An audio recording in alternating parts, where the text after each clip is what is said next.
నమస్తే welcome to filmy scoops. Cinema అంటే glamour, success, applause. కానీ అదే ఫీల్డ్లో క్రిటిసిజం, నెగిటివిటీ, ప్లాన్ ట్రోలింగ్స్ ఇవన్నీ కూడా ఉంటాయి. సో సినిమా ఫీల్డ్లో పాజిటివిటీ ఉంటుంది, నెగిటివిటీ ఉంటుంది. అలాగే ఒకరికి తెలియకుండా ఒకరి మీద ఒకరు పెయిడ్ ట్రోలింగ్స్, నెగిటివ్ క్యాంపెయిన్స్ అయితే నడిపిస్తూ ఉంటారు. కాకపోతే అవి అలాంటి విషయాలు బయటికి రావు. సో రీసెంట్గా విజయ్ దేవరకొండ తన మూవీస్ మీద జరుగుతున్న ప్లాన్డ్ అంటే ఆర్గనైజ్డ్ ట్రోలింగ్ మీద అయితే కొంచెం ఓపెన్ గా అయితే మాట్లాడడం జరిగింది. సో ఇది జస్ట్ క్రిటిసిజం కాదు, కొన్నిసార్లు ప్లాన్డ్ గా జరుగుతుందని చెప్పాడు. విజయ్ దేవరకొండ గారు మాట్లాడుతూ ఏమన్నారంటే, ఇది జస్ట్ క్రిటిసిజం కాదు, ఫ్లాప్ అయినప్పుడు మాట్లాడితే ఓకే, అర్థం చేసుకోవచ్చు. కానీ మూవీ రిలీజ్ కి ముందే కావాలని అయితే క్యాంపెయిన్స్ నడిపిస్తున్నారు నా మీద. అవతల ఏ హీరో ఉన్నారు అంటే ఎవరు ఉన్నారు అనేది అయితే నాకు తెలుసు, బట్ నేను పేరు చెప్పలేను అనేసి అయితే విజయ్ దేవరకొండ ఓపెన్ గా అయితే మాట్లాడడం జరిగింది.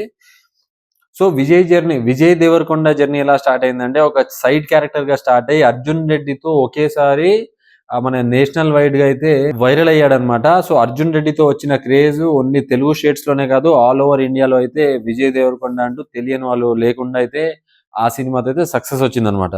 సందీప్ రెడ్డి వంగ దర్శకత్వంలో వచ్చిన అర్జున్ రెడ్డి ఏదైతే ఉందో, పాన్ ఇండియన్ క్రేజ్ అయితే విజయ్ దేవరకొండ ఇచ్చింది. అలాగే బాలీవుడ్ లో కూడా తెలుగులో ఎలాంటి క్రేజ్ ఉంటుందో బాలీవుడ్ లో కూడా విజయ్ దేవరకొండకి అయితే చాలా క్రేజ్ ఇచ్చిందనమాట. తెలుగు వాడైన విజయ్ కి తెలుగులో క్రేజ్ ఉండడం ఒక ఎత్తు అయితే, అలాంటి క్రేజ్ బాలీవుడ్ లో రావడం కూడా ఒక ఎత్తు. అది ఒక్క విజయ్ దేవరకొండ ఒక అర్జున్ రెడ్డితో అయితే సంపాదించడం జరిగింది అనమాట.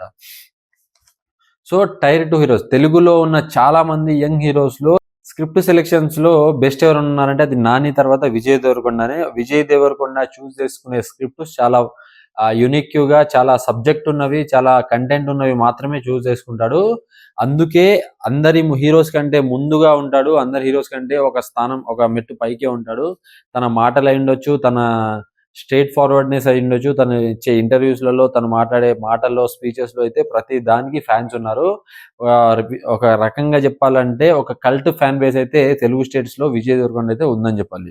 సో సినిమా ఫ్లాప్ అయితే లైక్ ట్రోలింగ్ చేస్తే అది కామన్. బట్ సినిమా రిలీజ్ కి ముందే బ్యాడ్ టాక్ అంటే లైక్ బ్యాడ్ టాక్ ని స్ప్రెడ్ చేయడం ఇవన్నీ అంటే ఎగ్జాంపుల్ రిపీట్ కరెక్ట్ గా మనం అర్థం చేసుకోవచ్చు. అది పెయిడ్ క్యాంపెయిన్స్, ఆర్గనైజ్డ్ క్యాంపెయిన్స్ అయితే అర్థం చేసుకోవచ్చు అనేసి విజయ్ దేవరకొండ చెప్పారు. ఇక్కడ ఆడియన్స్ అయితే బ్లేమ్ చేయలేదు. కాకపోతే ఎవరైతే నెగిటివిటీ కావాలని చేస్తున్నారో వాళ్ళని మాత్రం అనడం జరిగింది తప్పించి ఆడియన్స్ ని మాత్రం ఏమనలేదని చెప్పాలి. నెగిటివ్ క్యాంపెయిన్స్ అంటే మూవీ రిలీజ్ కి ముందు సేమ్ ట్రోల్స్, సేమ్ క్యాప్షన్స్, ప్రతి ఒక్క ప్లాట్ఫామ్ లో సేమ్ మీమ్స్, ట్రోల్స్. సో ఇలాగా ప్రతి ఒక్క పేజెస్, ఒక ఫర్ ఎగ్జాంపుల్ 10 పేజెస్ ఉన్నాయనుకోండి, ఆ 10 పేజెస్ లో same caption, same post, same hash tags వాడడం అంటే దాన్నే నెగిటివ్ క్యాంపెయిన్ అంటారు. సో ఇది వరకు విజయ్ దేవరకొండ మీద కూడా ఇలాంటివి చాలా జరిగినాయి. సో ఇప్పుడు మాత్రం హీరో బయటికి వచ్చి ఓపెన్ గా అయితే దాని గురించి అడ్రస్ చేయడం జరిగింది అనమాట. ఆడియన్స్ విజయ్ దేవరకొండ మీద నిజంగా ఇన్ఫ్లుయెన్స్ తో ఉన్న అంటే నిజంగా ఇష్టంతో ఉన్నారా, లేదంటే సోషల్ మీడియాని చూసి ఇన్ఫ్లుయెన్స్ అవుతున్నారా అంటే ఇక్కడ పాయింట్ ఒకటే. విజయ్ దేవరకొండ మూవీలో కంటెంట్ ఉంటే జనాలు ఎప్పుడు జెన్యున్ గానే ఉంటారు. కంటెంట్ లేకపోతే ఆ జనాలే మళ్ళీ ట్రోల్ చేసే అవకాశం అయితే ఉంటది. ఆ ప్లేస్ లో విజయ్ దేవరకొండ ఉన్నా కూడా, ఇండియాస్ బిగ్గెస్ట్ సూపర్ స్టార్ అయిన ప్రభాస్ ఉన్నా కూడా ట్రోలింగ్స్ అయితే తప్ప. మన ఎగ్జాంపుల్ గా రాజాసాబ్ మూవీ రిలీజ్ తర్వాత మనం అర్థం చేసుకోవచ్చు. రాజాసాబ్ ఫెయిల్ అవ్వడంతో ప్రభాస్ అయితే విపరీతంగా ఇప్పుడు ట్రోల్ చేస్తున్నారు. అదే విధంగా మనశంకర వరప్రసాద్ కి హిట్ టాక్ వచ్చింది కాబట్టి అయితే ట్రోలర్స్ సైలెంట్ అయిపోయారు. కానీ మనశంకర వరప్రసాద్ కి యావరేజ్ టాక్ వచ్చినా కూడా ప్రభాస్ లిస్ట్ లో, ట్రోలింగ్ లిస్ట్ లో చిరంజీవి గారు కూడా చేరేవారు.